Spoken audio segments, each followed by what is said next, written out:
Hey guys, how are you feeling lately? And how was your day so far? Generally, nobody asks these questions, and today I am talking about this particular question and around it. So, because we don't talk with our people much, today this disorder is one of the most rampant mental health cause and conditions around the world. So, before we start, I just want to address few questions. Now, how you as an individual are feeling low recently? Have you felt a little bit of emptiness around you? And have you felt a little bit of probably a disconnect with your social circles?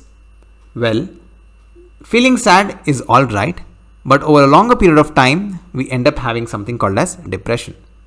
So, mood disorder associated with persistent negative feeling affecting our thoughts and our behavior is what we call as depression.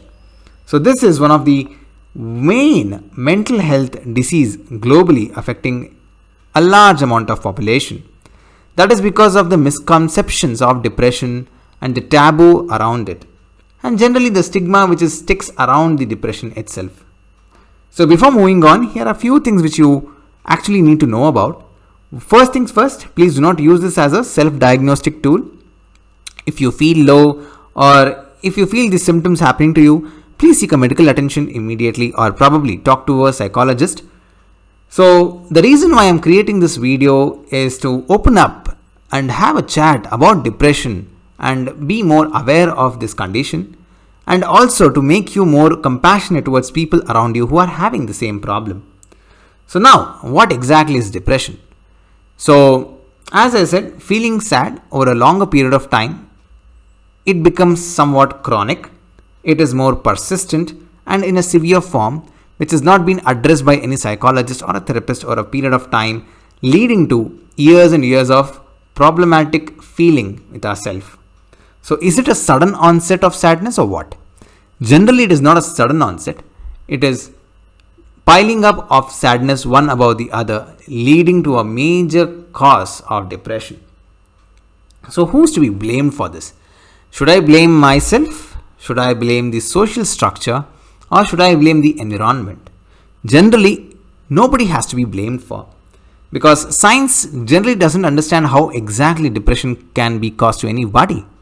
So, biologically, we can say that low serotonin levels in the body can cause depression, and socially, we can say loss of interaction or lowered interaction with the social communication can also lead to depression.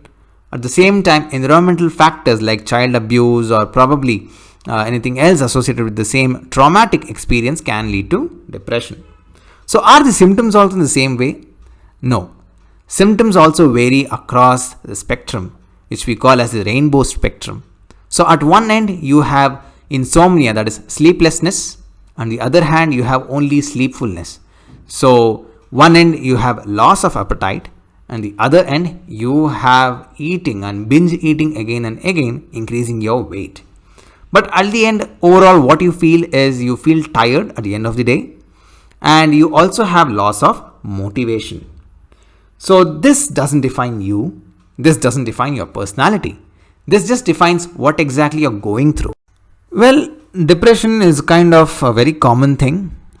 On a global level, 25% of the entire population suffer from some kind of a mental breakdown, and generally you feel that people do not understand you well, and you feel some kind of a disconnect with people around you, and also you might not be able to express your feelings well to the people around you. So that is the reason why sadness, accounting to depression, is one of the most prevalent mental health disease. So don't you think there is a treatment for this? Yes, there are. There are treatments like cognitive behavioral therapy. There are treatments like medications and self-help. And people who take up treatments at a very probably an early stage, then they have a recovery rate of at least 90% minimum, and they respond well to this. So now you're asking, if at all, if you have good prevalence results for your depression, then why exactly people are having depression?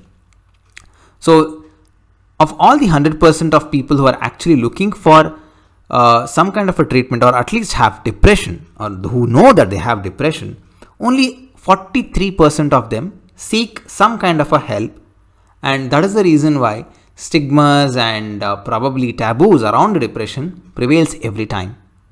So that is the reason why I thought about talking about these issues. Even to help you out, I have jotted down few questions around, so you can check in the description below. It will ask about 7 to 10 questions and it's a very simple yes or no. So it's just a simple calculation for you to understand how is your mental health. So at the same time, you can share it with your friends to make sure that they are also aware of their mental health status, and probably they can also seek some professional help and can feel more better when they seek one. See you soon around in the next video. Till then, take care and enjoy your life. Thank you.